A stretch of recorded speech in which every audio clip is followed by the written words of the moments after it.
Si vous appréciez l'histoire d'Antoine et le mystère du Negresco, ne manquez rien. Inscrivez-vous maintenant pour recevoir les mises à jour et ne rien manquer des prochains rebondissements palpitants. Préparez-vous à vous plonger dans ce récit plein de suspense, de mystère et de tension. Si vous aimez les histoires riches en mystères, en surprises et en personnages complexes, vous êtes au bon endroit. Cliquez sur le bouton d'inscription et rejoignez-nous dans cette aventure. N'attendez pas, le mystère ne fait que commencer. En 1905, l'hôtel Negresco était déjà un joyau de la Côte d'Azur.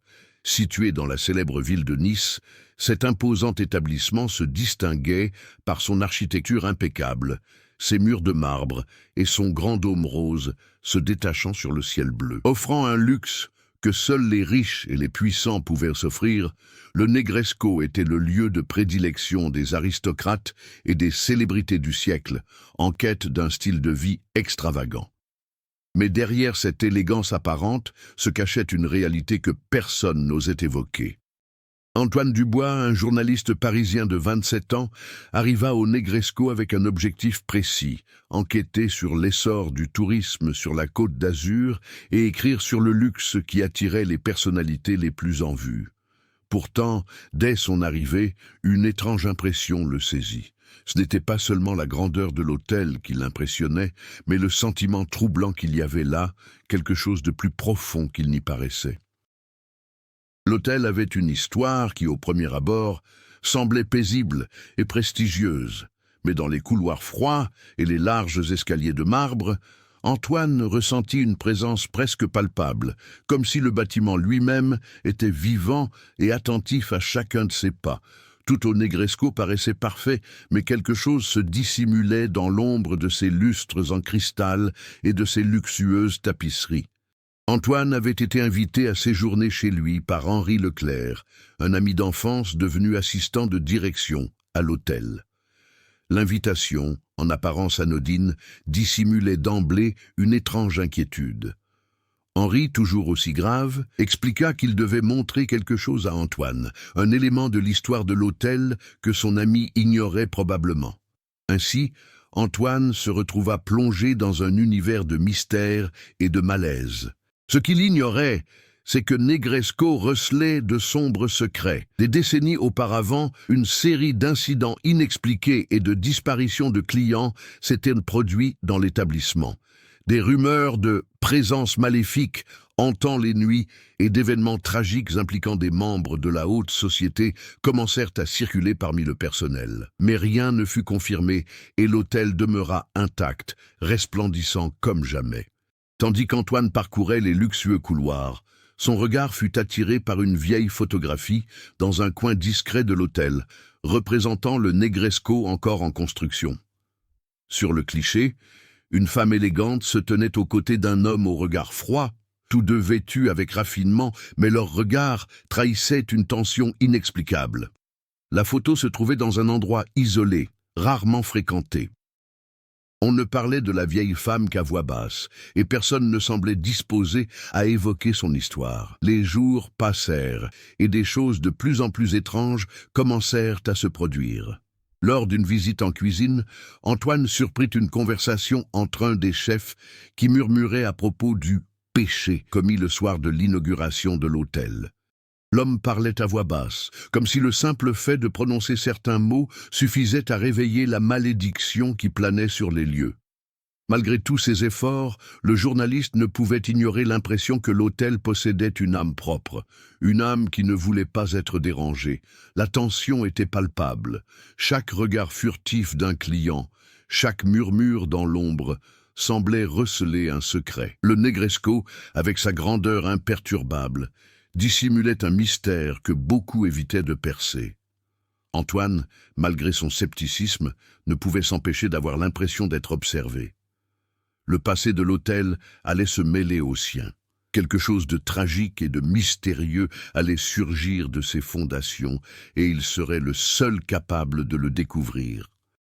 Antoine est-il simplement paranoïaque, ou se passe-t-il vraiment quelque chose d'étrange à l'hôtel Negresco? À votre avis, que cachent ces mystères? Antoine passa les jours suivants à l'hôtel Negresco. s'imprégnant du quotidien des lieux et échangeant avec les clients et le personnel, tous liés d'une manière ou d'une autre au mystère qui planait. L'hôtel, avec son luxe éblouissant, dissimulait une complexité qui dépassait de loin sa façade dorée et son imposant dôme.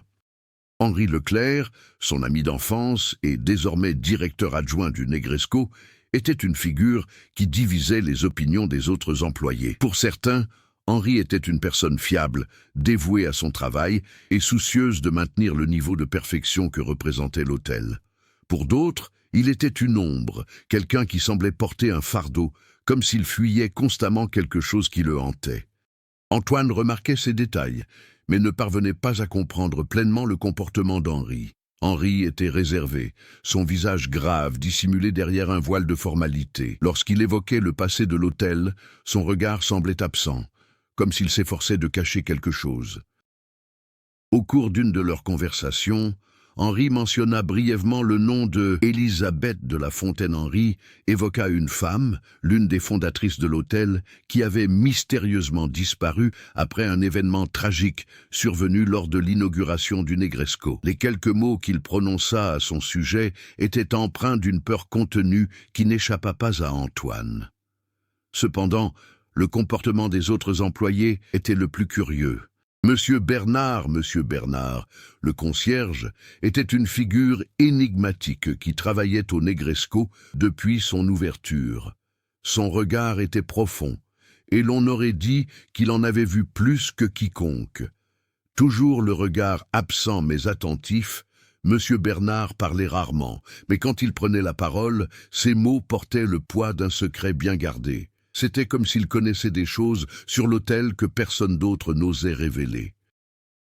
Les histoires que les employés chuchotaient étaient presque toujours les mêmes. Ils parlaient l'écho de l'inauguration. Il régnait dans l'hôtel une impression inexplicable de répétition incessante. On parlait aussi de disparitions, certaines nocturnes, d'autres à des heures différentes, comme si une force invisible tirait les ficelles, décidant qui serait la prochaine victime. Ces histoires restèrent dans l'air, jamais confirmées, mais jamais totalement démenties non plus. Antoine se sentait de plus en plus obsédé par l'hôtel et l'histoire de Élisabeth de la Fontaine. Que représentait-elle pour Negresco? Pourquoi son nom était-il évité de tous? Lorsqu'il commença à poser davantage de questions à son sujet, les réponses étaient évasives. Henri semblait de plus en plus mal à l'aise à chaque question d'Antoine, et M. Bernard évitait tout simplement d'en parler, changeant rapidement de sujet dès que son nom était mentionné. L'hôtel lui-même semblait réagir à Antoine d'une manière étrange. Chaque jour, il remarquait de nouveaux détails insolites. Le grincement des portes qui paraissaient toujours entr'ouvertes, les miroirs qui reflétaient une image différente à chaque passage, et les chuchotements qui parvenaient au loin comme si l'hôtel était vivant. Chaque recoin semblait receler une histoire indicible, une histoire qu'Antoine sentait devoir percer à jour, mais qui, paradoxalement, le rendait méfiant. Quelque chose dans l'atmosphère du Negresco semblait vouloir l'empêcher d'aller plus loin. La vérité était là, à portée de main, et pourtant, quelque chose l'empêchait de la toucher. Il savait qu'il ne pouvait pas simplement abandonner son enquête. Le mystère l'attirait irrésistiblement. Il sentait qu'un secret bien plus profond se cachait dans l'hôtel. Mais à chaque pas, à chaque nouvel indice, Antoine ne pouvait s'empêcher de se demander: le Negresco gardait-il d'anciens secrets, ou bien des forces qui le dépassaient jouaient-elles un jeu avec lui? La tension montait. Et malgré tous ses efforts pour repousser cette idée, il ne parvenait pas à se débarrasser du sentiment grandissant que l'hôtel l'observait, attendant le moment propice pour révéler sa sombre vérité. Pensez-vous qu'Henri et les autres employés protègent simplement l'héritage des Negresco, ou y a-t-il quelque chose de plus sinistre derrière leur réticence à parler du passé? Quel secret l'hôtel essaie-t-il de cacher? Les journées d'Antoine à l'hôtel Negresco devenait de plus en plus pénible. Le mystère entourant les disparitions et l'histoire troublante d'Élisabeth de la Fontaine l'obsédaient. Au début, il avait cru n'avoir affaire qu'à des rumeurs alimentées par la peur collective du personnel et des clients. Mais au fil des jours, les signes d'un événement véritablement sinistre se faisaient de plus en plus évidents. Un soir, après une énième conversation évasive avec Henri au sujet des événements passés, Antoine décida d'explorer l'hôtel seul. La curiosité le consumait, et le désir de comprendre la vérité derrière les rumeurs devenait de plus en plus irrésistible. Il sentait une force invisible l'attirer vers l'inconnu, comme si Negresco lui-même tentait de le guider vers la révélation finale. Au cours de son exploration, Antoine découvrit une porte cachée au bout d'un long couloir. Invisible pour les invités, elle n'était visible que par une légère fissure dans le mur de ce couloir qu'il empruntait rarement. La porte était verrouillée, mais une clé se trouvait sur un meuble à proximité. Le cœur battant la chamade, Antoine n'hésita pas à prendre la clé et à ouvrir la porte. À l'intérieur, un silence étrange régnait. L'air même semblait imprégné d'un secret ancien, d'un mystère insondable. Tandis que ses yeux s'habituaient à l'obscurité, Antoine comprit qu'il se trouvait dans une bibliothèque secrète, remplie de vieux livres et de papiers. Mais ce qui attira son attention, ce furent les photographies jaunies accrochées au mur. Toutes représentaient Élisabeth de La Fontaine, chacune plus troublante que la précédente. Sur chaque image, elle semblait fixer l'objectif, mais son regard était empreint de folie, comme si elle tentait d'adresser un message à quiconque la verrait. Sur l'une des photos, Élisabeth souriait à côté d'un homme, un verre de vin à la main. Mais le plus étrange n'était pas son sourire, c'était le décor. L'hôtel était en travaux, mais quelque chose dans son regard semblait contredire l'image. Antoine ressentit un profond malaise, comme si elle tentait de lui confier quelque chose d'important, mais que les mots restaient figés dans le temps. Avant qu'il puisse enquêter davantage, une ombre se déplaça derrière lui. Il se retourna brusquement, le cœur battant la chamade, et découvrit Henri, debout dans l'embrasure de la porte, le visage empreint d'une tristesse absolue. Les yeux d'Henri étaient voilés d'inquiétude, et le silence qui régnait entre eux était palpable. Antoine pressentait qu'il était sur le point de découvrir quelque chose qui bouleverserait sa vie à jamais. « Je savais que tu irais jusque-là », dit Henri d'une voix basse et tendue. « J'ai essayé de t'arrêter, mais je ne peux plus cacher la vérité. Ce que tu cherches, aucun de nous ne veut le savoir.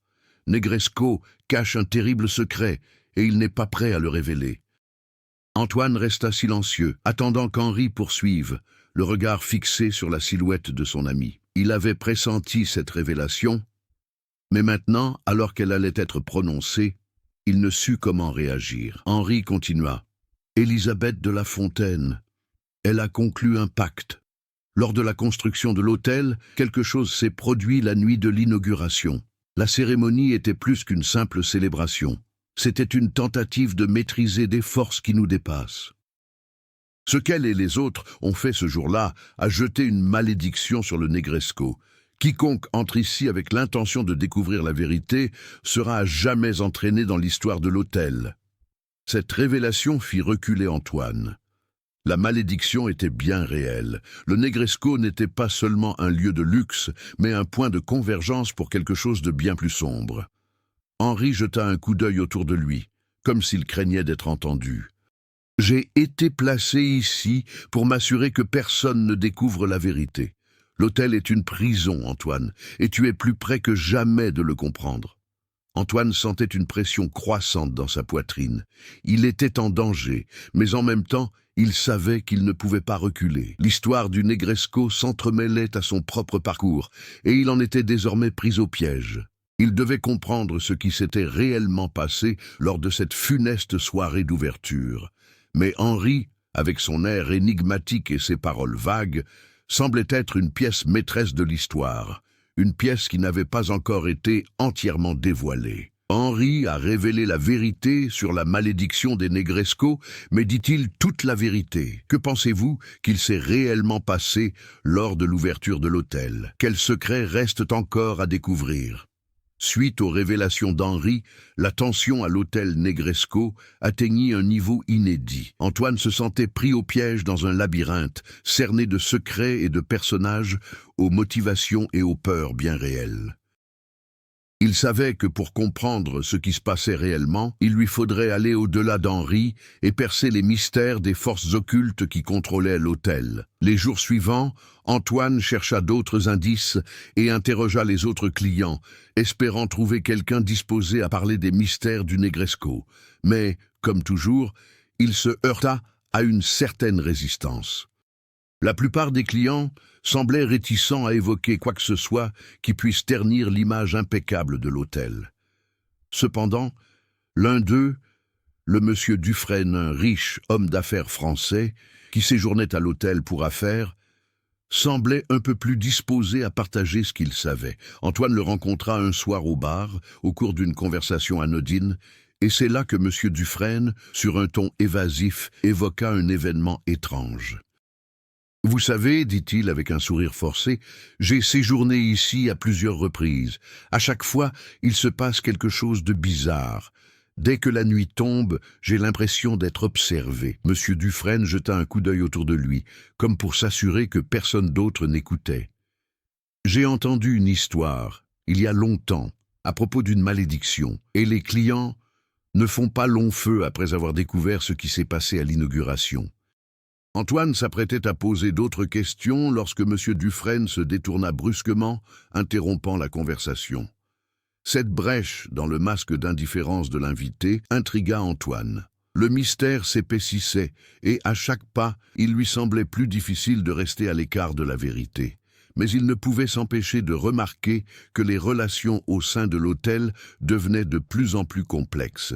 Henri, malgré ses révélations précédentes, semblait encore dissimuler des informations.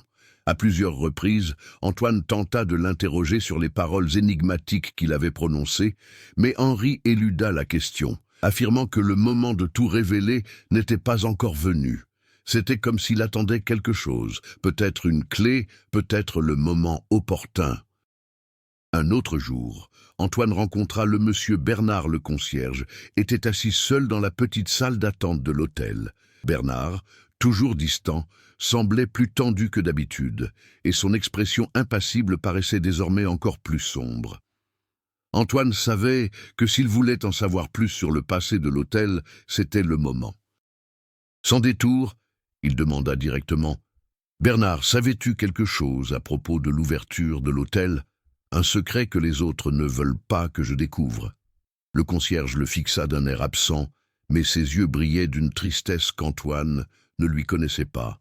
Il hésita un instant, puis d'une voix presque inaudible, répondit « La vérité ne doit jamais être découverte. Même si vous brûlez d'envie de savoir, l'hôtel fera tout pour protéger votre secret. Certains d'entre nous sont déjà au courant.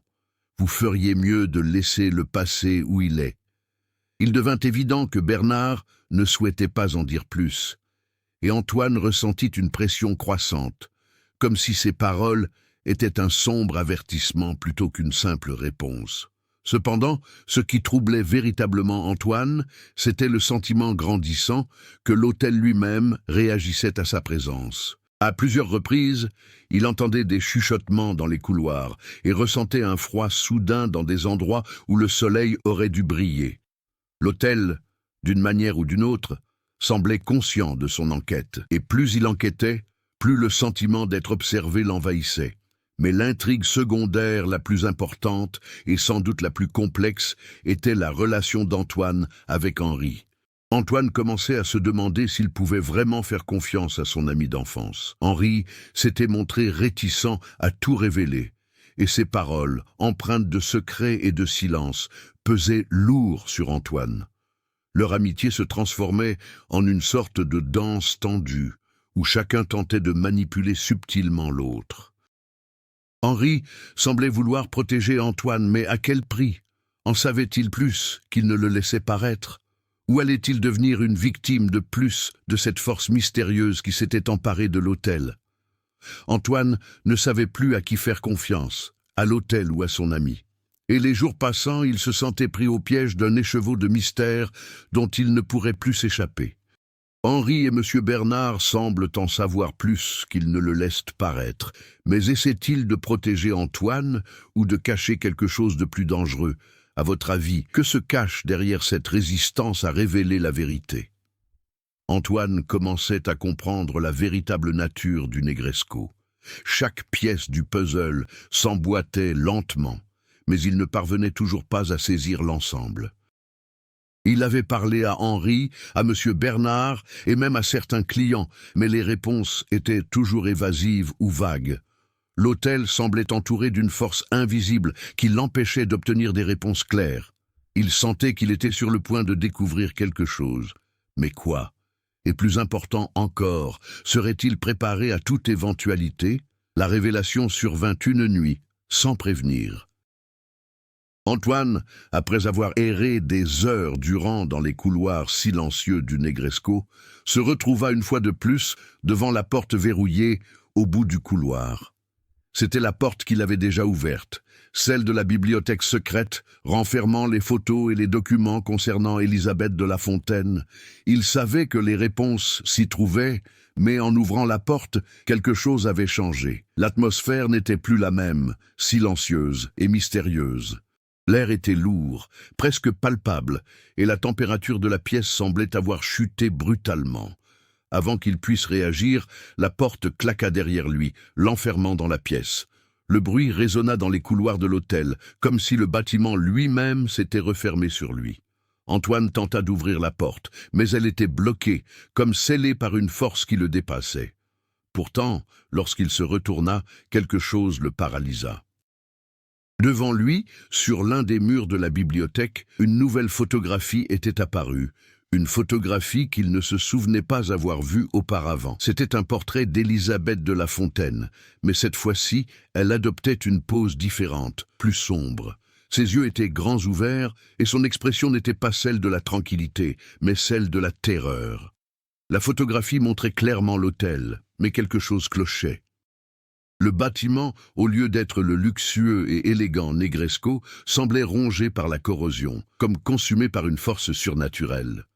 Antoine fit un pas vers la photo, les yeux fixés sur l'image troublante, quand soudain, une voix lui murmura à l'oreille « Tu ne devrais pas être ici ». La voix était douce, mais empreinte d'autorité, et semblait provenir de l'intérieur même de la pièce et non d'une personne physiquement présente. Il se retourna brusquement, mais il n'y avait personne. Seulement une présence dense qui semblait envahir la pièce, telle une force invisible se dirigeant vers lui. Un frisson lui parcourut l'échine. Il était seul, mais quelque chose, quelqu'un, l'observait. Le cœur battant la chamade, Antoine tourna son attention vers le mur, et c'est alors que la photographie commença à se transformer sous ses yeux. Les ombres autour d'Élisabeth semblaient s'étirer comme animées, l'enveloppant, l'entraînant dans une obscurité qui paraissait s'étendre au-delà du cadre. Antoine recula d'un pas, les yeux écarquillés d'horreur. C'était comme si l'image prenait forme en 3 dimensions devant lui. La silhouette d'Élisabeth sembla s'animer, ses yeux désormais fixés sur Antoine, et l'expression de terreur fit place à un sourire cruel. Elle paraissait vivante, comme si elle communiquait directement avec lui. Soudain, la photographie trembla et une vague d'énergie submergea Antoine, le faisant s'effondrer au sol. Lorsqu'il se leva, tout autour de lui sembla avoir changé. L'hôtel était différent. Ce n'était plus le même lieu luxueux et imposant qu'il avait connu. Les murs étaient rongés par la corrosion, les meubles couverts de poussière, et l'air était lourd, imprégné d'un sentiment de décrépitude et de désespoir. Antoine regarda autour de lui, abasourdi. Le Negresco était-il en train de mourir, ou avait-il été transporté dans une autre réalité, dans le passé? Dans un coin de la pièce, une vieille boîte en bois était ouverte, et à l'intérieur reposait un vieux journal intime. C'était le journal d'Élisabeth de La Fontaine. Antoine le prit, les mains tremblantes, et commença à le feuilleter. Les mots étaient désordonnés et fragmentés, comme s'ils avaient été griffonnés à la hâte. Mais parmi ces mots chaotiques, une phrase se détachait. L'hôtel n'est pas qu'un simple bâtiment, c'est un être, une entité. Et cela a un prix. J'ai payé le mien, mais d'autres paieront aussi. Le bruit de pas résonna derrière lui. Il se retourna brusquement et aperçut Henri, mais quelque chose clochait. Henri n'était plus le même. Son regard était vide, comme s'il n'était plus humain. Il s'approchait d'Antoine avec un sourire en coin et ses paroles résonnaient comme un écho lointain. « Qu'as-tu trouvé, Antoine ? Il n'y a plus de retour en arrière possible. Henri leva la main et désigna le journal. Le Negresco est un être, et tu vas être consumé par lui. Antoine a découvert quelque chose d'encore plus terrifiant à propos de Negresco. Mais est-il prêt à affronter ce qui se cache derrière tout cela? Que pensez-vous que Henri voulait vraiment dire par « il n'y a pas de retour en arrière » ? Le choc des paroles d'Henri résonna dans l'esprit d'Antoine, qui s'efforçait de comprendre ce qui se passait. Ce qu'il avait découvert dans le journal d'Élisabeth de La Fontaine était insupportable. Le Negresco n'était pas qu'un simple autel. C'était une entité, un être qui s'était nourri des âmes de ses occupants et qui commençait à présent à réclamer son dû. Antoine ressentait le poids de ces mots comme un carcan, un lien indissoluble qui le retenait prisonnier de l'autel. Henri se tenait devant lui, mais il n'avait plus l'air humain. Ses yeux, jadis froids et distants, étaient désormais complètement vides, comme si l'essence même de ce qu'il avait été aspirée par une force bien plus ancienne et obscure. Il s'approcha lentement d'Antoine, son expression se muant en un sourire grotesque et dénué de sens. « Tu ne comprends toujours pas, n'est-ce pas, Antoine? L'autel t'a déjà eu. Il attrape toujours ceux qui osent regarder au-delà des apparences. Tu croyais pouvoir résoudre le mystère, mais maintenant, il est aussi le tien. Tu seras une âme de plus à être engloutie par lui, dit Henri d'une voix qui ne semblait pas être la sienne, comme si quelqu'un ou quelque chose parlait à travers lui. Antoine sentit la panique l'envahir, mais il s'efforça de rester fort. Il ne pouvait pas céder au désespoir. Pas là, pas maintenant. La vérité était sous ses yeux, et il ne pouvait l'ignorer. Il devait comprendre ce qu'Henri essayait de lui dire et ce que l'autel attendait de lui. « Henri, dit Antoine d'une voix tremblante, tu dois t'expliquer. Que t'arrive-t-il à Negresco? Qu'est-ce que c'est que cette force? Et pourquoi me fais-tu ça ?» Henri recula d'un pas, le regard toujours vide. Il ressemblait à une marionnette, manipulée par une force qui le dépassait. « Je ne suis plus celui que tu connais, Antoine. L'autel m'a pris. Il nous prend tous. Et toi, tu es la prochaine victime. Il n'y a plus d'échappatoire. » Le mot « victime » résonnait dans l'esprit d'Antoine, tel un avertissement. Il savait qu'il n'avait que peu de temps pour agir, avant que l'autel lui-même ne l'emprisonne complètement, comme il l'avait fait pour tant d'autres avant lui. Mais une part de lui refusait encore de croire qu'il était perdu. Il devait s'échapper, trouver une issue, ou du moins comprendre ce qui allait lui arriver désormais. Il se détourna brusquement d'Henri et se remit à lire le journal, cherchant un dernier indice.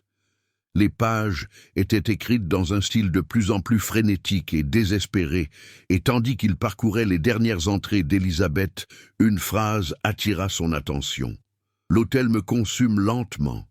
Ses murs sont vivants, et il exige que nous payions pour chaque parcelle de notre âme. » La pièce se mit à trembler autour de lui. Les lustres en cristal au-dessus de sa tête se mirent à grésiller, et l'air devint plus lourd, plus pesant.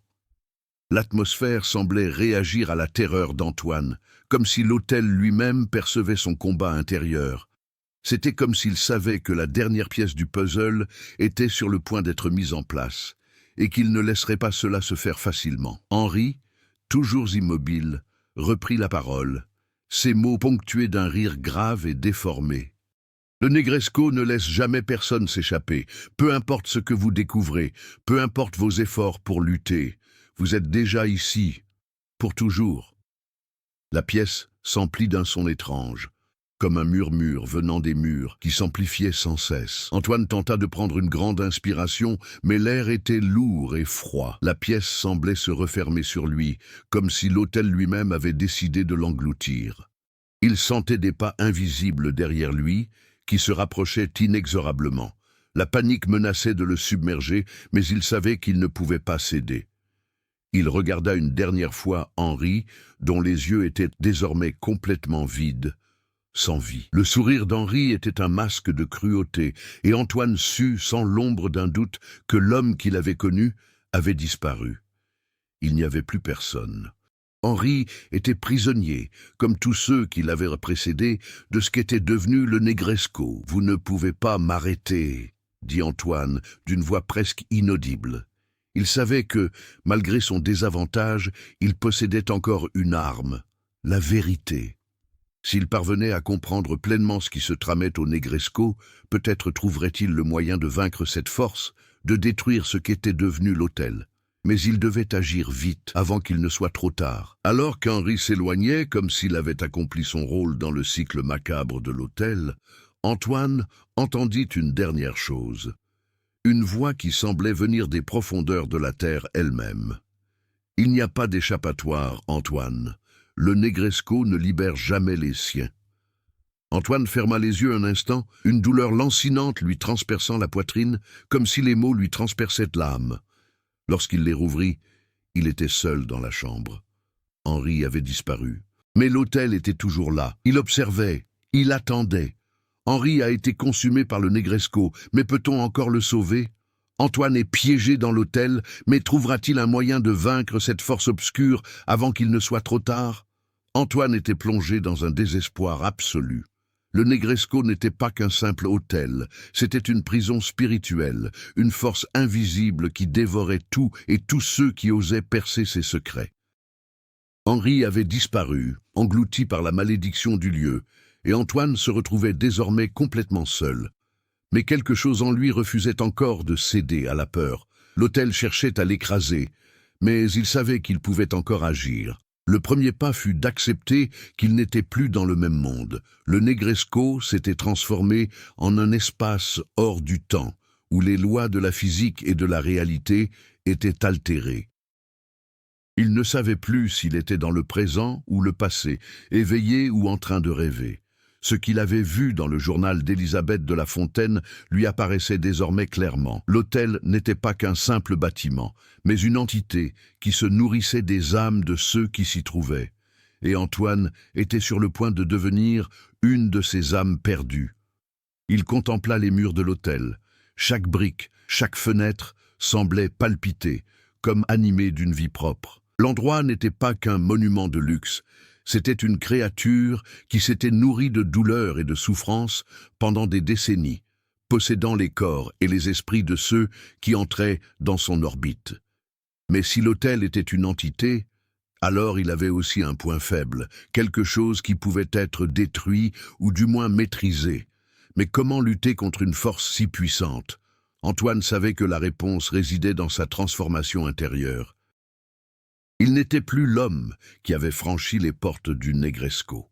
Il avait perdu son ami Henri et découvert un secret que la plupart n'oseraient jamais percer. Il ne pouvait plus vivre dans le doute ni la peur. Il devait affronter l'hôtel lui-même, comme il avait affronté les épreuves et les mystères qui l'y avaient conduit. La douleur et la solitude pesaient lourdement sur lui, mais Antoine commençait à comprendre que ce combat était en réalité la clé de sa propre rédemption. Pour vaincre le Negresco, il lui faudrait devenir plus qu'un simple homme. Il lui faudrait se dépouiller de son humanité, abandonner les limites qui le retenaient prisonnier. L'hôtel se nourrissait de la peur et de l'insécurité, et il ne pouvait plus laisser ses sentiments le dominer. Le moment de la transformation commença lorsqu'il pénétra de nouveau dans la bibliothèque secrète. L'atmosphère était pesante, mais Antoine n'hésita pas. Il était arrivé jusque-là grâce à sa détermination, et il lui fallait désormais mettre en pratique tout ce qu'il avait appris. Le journal d'Élisabeth de La Fontaine était ouvert à une page précise. Les mots qui y étaient inscrits lui apparurent alors d'une clarté limpide. Il avait lu la phrase concernant l'âme de l'hôtel, mais n'en avait saisi la véritable signification qu'à cet instant. Le secret de Negresco ne réside pas dans le passé, mais dans le présent. L'hôtel se nourrit des désirs inassouvis de ceux qui y pénètrent. Quiconque recherche le pouvoir de Negresco, la vérité, en sera consumé. Mais quiconque comprend son dessein peut transcender ses chaînes. Ces mots, écrits avec une telle urgence, firent réfléchir Antoine à sa présence là-bas. Il ne cherchait ni le pouvoir ni la vengeance. Il cherchait la vérité, et cela suffisait à le libérer de la malédiction qui menaçait de le consumer. La clé résidait dans l'acceptation de ce que représentait l'hôtel. Il ne devait pas lutter contre lui, mais plutôt comprendre et accepter sa place. Antoine ferma alors les yeux et se concentra. Il ne luttait plus contre l'hôtel, mais avec lui. Le Negresco ne pouvait être détruit mais transformé. Il ne serait plus une victime. Il deviendrait un élément de l'équilibre, une pièce du grand jeu que jouait l'hôtel. Lorsqu'il ouvrit les yeux, les ombres dans le coin de la bibliothèque commencèrent à se dissiper. Les murs, jadis sombres et vibrants, se mirent à luire d'une douce lumière, presque éthérée. L'hôtel semblait répondre à sa transformation intérieure. Il ne cherchait plus seulement à s'échapper, il acceptait son rôle dans l'univers créé par Negresco. L'hôtel et lui étaient indissociables, mais Antoine avait trouvé le moyen de transcender le besoin de fuir. Il ne serait plus prisonnier. Il ferait désormais partie intégrante de l'histoire. Mais le prix à payer serait lourd. L'hôtel avait encore des griffes acérées. La douleur d'Henri était toujours présente, et la perte de son ami résonnait encore en lui. Pourtant, il savait que cette douleur n'était pas une faiblesse, mais une force qui le poussait à aller de l'avant. Il ne pouvait oublier ceux qu'il avait perdus, mais il comprenait désormais que c'était leur souvenir, leur essence même, qu'il devait protéger. Lorsque les portes de la bibliothèque s'ouvrirent à nouveau, Antoine n'hésita pas. Il n'avait plus peur. Negresco avait déjà tout tenté pour l'anéantir, mais il était toujours là et désormais son but était clair. Non pas se détruire, mais devenir quelque chose de plus grand que de la chair et des os, une force capable de contrebalancer le pouvoir de l'hôtel. Et d'un pas assuré, il quitta la bibliothèque, prêt à affronter l'avenir. Antoine a enfin trouvé la force d'affronter Negresco, mais peut-il vraiment se transformer en quelque chose de plus qu'humain et survivre au pouvoir de l'hôtel? Pensez-vous qu'accepter son destin soit la clé de sa victoire? Le Negresco n'était plus un simple hôtel pour Antoine. Il s'était transformé en une entité à part entière, une force dotée d'une vie propre, mais il savait désormais ce qu'il devait faire. Le jeu n'était plus entre l'homme et l'hôtel, mais entre Antoine et le destin lui-même. Il avait découvert que l'hôtel était alimenté par des désirs inassouvis, des âmes perdues, et il était sur le point de renverser la situation à son avantage. Mais pour cela, il devait se préparer au point culminant de l'histoire, là où se déroulerait l'affrontement final. Les jours suivants, Antoine garda le silence, observant les allées et venues de l'hôtel et de ses occupants. Henri, désormais l'ombre de lui-même, continuait d'errer dans les couloirs, mais il n'était plus le même. L'hôtel l'avait marqué à jamais, et Antoine savait que, contrairement à ce que beaucoup pensaient, Henri n'était pas perdu à jamais. Il pouvait être sauvé, mais seulement si Antoine parvenait à briser la malédiction qui les emprisonnait. Monsieur Dufresne, l'invité qui avait laissé entrevoir la vérité, semblait lui aussi pressentir quelque chose. Antoine le croisait de temps à autre, le regard absent et las, comme s'il pressentait déjà le pire. Mais, contrairement à Henri, il paraissait serein, comme s'il avait accepté ce que représentait le Negresco. Et peut-être était-ce là le secret, l'acceptation. Antoine savait qu'il devrait retourner la force de l'hôtel contre lui. Il n'avait plus peur. La douleur et la perte causées par le Negresco n'étaient plus une faiblesse, mais une motivation. Il portait en lui les souvenirs d'Élisabeth, d'Henri et des autres, et cela le fortifierait pour l'affrontement final. Ce ne serait plus une lutte pour s'échapper, mais une lutte pour transformer l'hôtel en quelque chose de plus qu'une prison. Le plus grand obstacle auquel il se trouvait désormais était Negresco lui-même, cette force invisible qui contrôlait tout. Mais il savait que pour la vaincre, il lui faudrait bien plus qu'une simple fuite.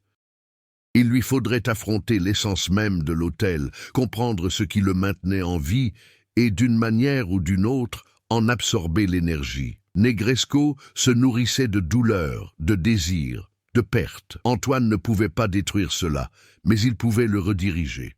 Il retourna à la bibliothèque secrète, où le journal d'Élisabeth et les vieilles photographies l'observaient encore. Chaque fois qu'il y entrait, l'hôtel semblait se déchaîner, son énergie devenant plus dense, plus oppressante. Mais à présent, Antoine ne ressentait plus de peur.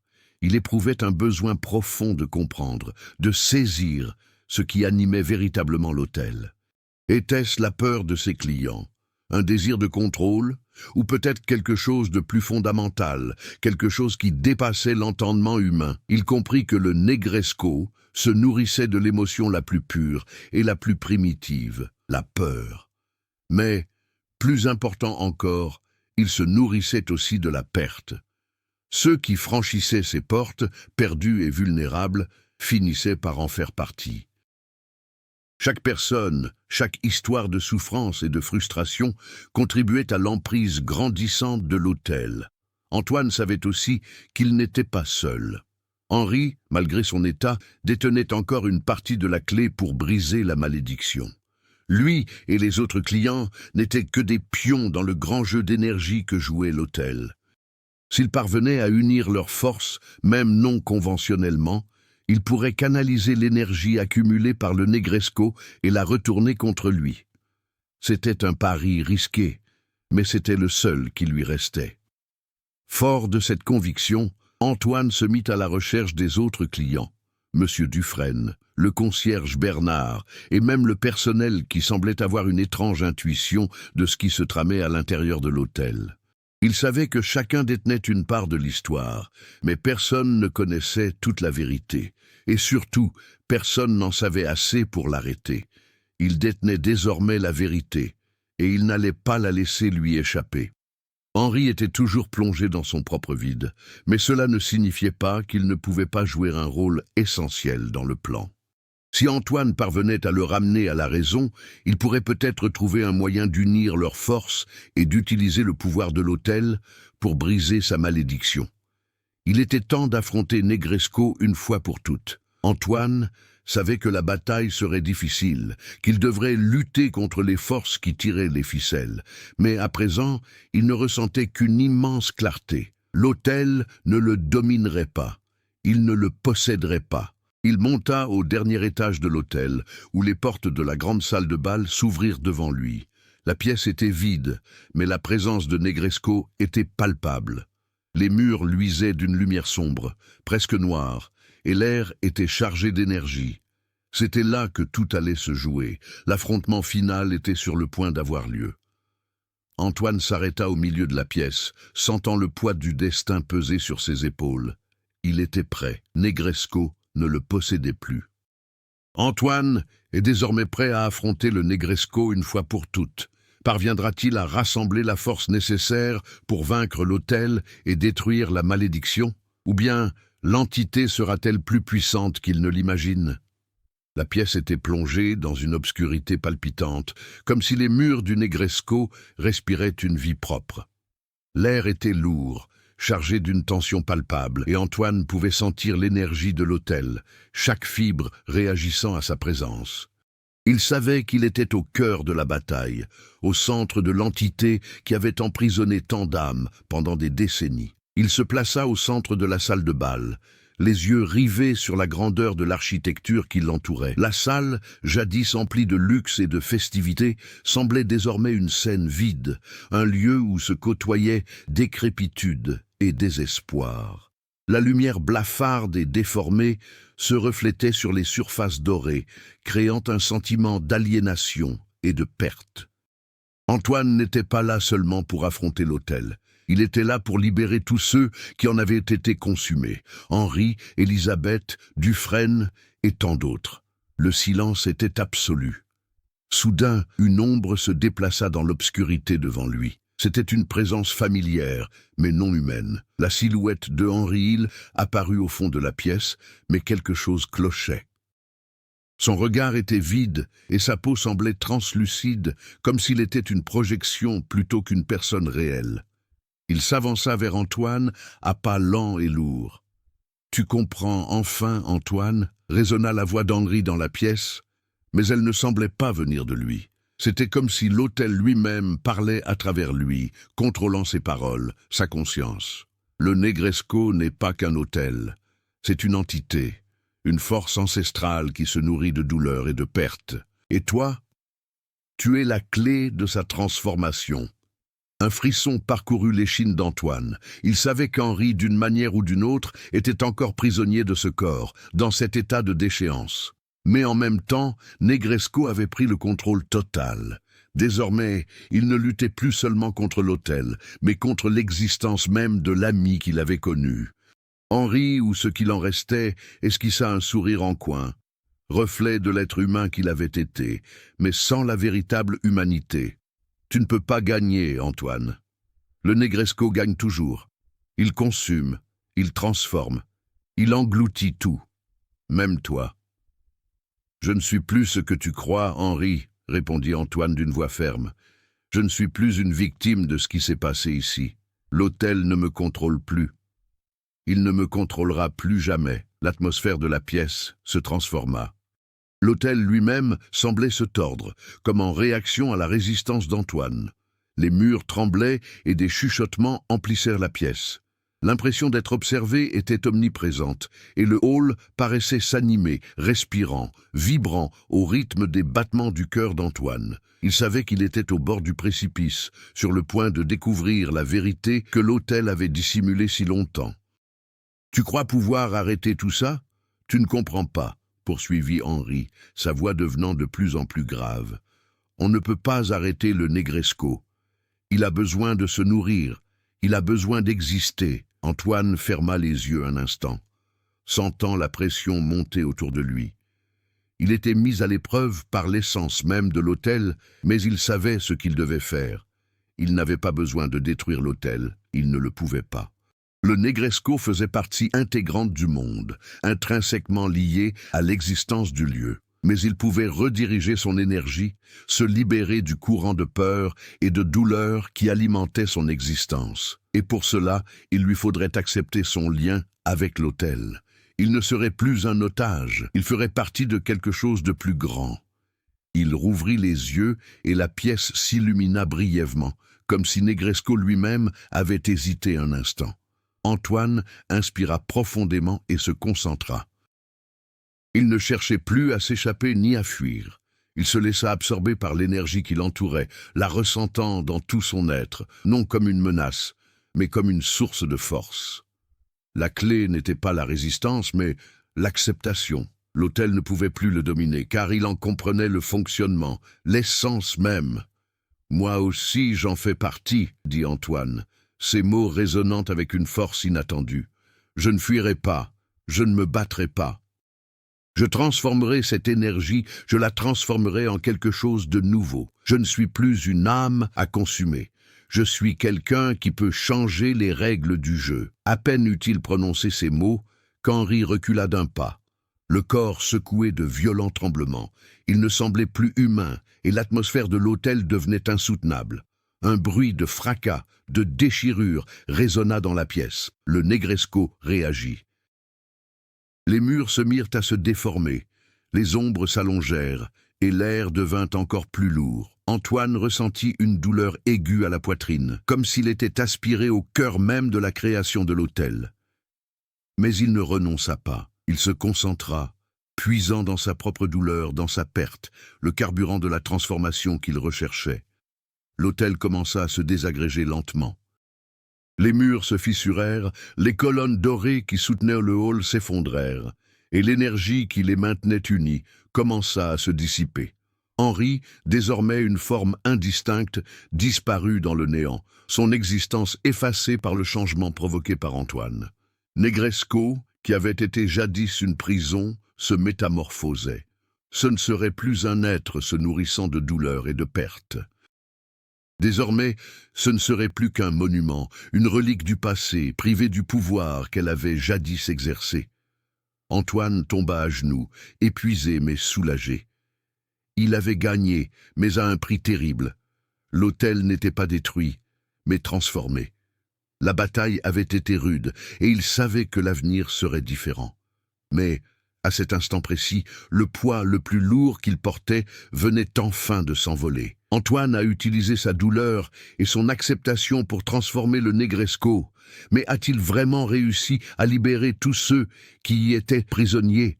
Ou la lutte contre l'hôtel n'est-elle pas encore terminée? Le soleil commençait à se lever à l'horizon, teintant le ciel de nuances roses et dorées, et Antoine se releva lentement du sol de la salle de bal du Negresco, ressentant les derniers vestiges d'énergie qui pulsaient encore dans les murs, désormais brisés et en ruine. Ce qui restait de l'hôtel n'était plus qu'un souvenir de ce qu'il avait été. Le bâtiment, bien que toujours debout, semblait dépourvu de sa vitalité surnaturelle, une structure massive résonnant d'une puissance qui paraissait désormais lointaine et presque inoffensive. Il ignorait ce qu'il adviendrait désormais de cet endroit. Peut-être pourrait-il être restauré, mais sans la puissance qu'il avait autrefois exercée.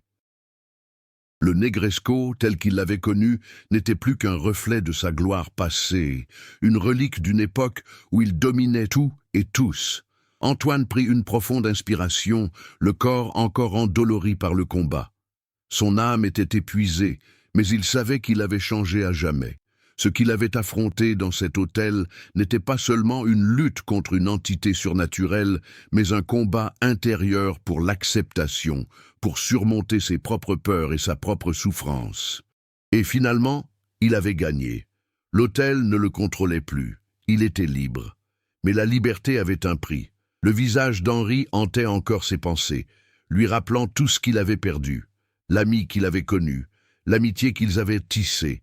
Tout cela avait disparu dans l'abîme du Negresco. Henri, désormais l'ombre de lui-même, n'était pas parvenu à s'échapper, et Antoine savait qu'une part de son âme était encore prisonnière de ce lieu, résonnant dans les ruines de l'hôtel. Il se dirigea vers la sortie, ses pas résonnant dans le vaste hall d'entrée du Negresco, désormais désert et plongé dans le silence. La grande porte vitrée, jadis imposante et rassurante, était maintenant ouverte, comme une invitation au monde extérieur. Avec le recul, Antoine eut le sentiment que l'hôtel avait, d'une certaine manière, rempli sa mission. Les souffrances qu'il avait engendrées ne pouvaient être effacées, mais il pouvait au moins tenter d'aller de l'avant. Monsieur Dufresne, le vieux client qui n'avait jamais vraiment quitté l'hôtel, apparut à l'entrée et observa Antoine d'un regard plein de compréhension. Il ne dit rien. Il savait ce qu'Antoine avait fait, et en silence, il reconnaissait sa victoire. « Vous avez été courageux, dit monsieur Dufresne en hochant légèrement la tête. Mais que ferez-vous maintenant ?» Antoine hésita. Le monde extérieur était différent, bien plus vaste et imprévisible que le petit univers du Negresco. Il avait beaucoup perdu, mais il avait aussi gagné. Il sentait qu'il ne traversait plus la vie en simple spectateur. Il était devenu quelqu'un qui comprenait le poids de ses choix, le prix de sa liberté. « Je vais essayer de reconstruire, » répondit finalement Antoine. « Réparer ce que je peux, tirer les leçons de ce qui s'est passé. Mais je ne peux pas y arriver seul. » Il regarda M. Dufresne, sachant que ce n'était pas une fin, mais le début d'un nouveau chapitre de sa vie. Le voyage qu'il avait entrepris au Negresco n'avait pas été vain. Chaque perte, chaque douleur l'avait transformé en un homme plus fort, plus conscient du monde et de lui-même. M. Dufresne sourit, un sourire fatigué, mais sincère. « Alors ne perds pas ton humanité, Antoine, c'est tout ce qui compte vraiment. » Après un dernier regard sur l'hôtel désormais silencieux, Antoine marcha vers l'avenir, prêt à affronter ce qui allait arriver, sachant que la véritable libération ne venait pas de la fin d'un cycle, mais du début d'un nouveau. Antoine a conquis le Negresco, mais est-il prêt à affronter le monde extérieur, avec toutes ses complexités et ses défis? Que pensez-vous que l'avenir réserve à Antoine maintenant qu'il a surmonté l'épreuve de l'hôtel? Des mois s'étaient écoulés depuis le départ d'Antoine du Negresco. L'hôtel, désormais simple bâtiment abandonné, était devenu un mémorial silencieux, un rappel d'un passé sombre. Antoine, quant à lui, reconstruisait lentement sa vie.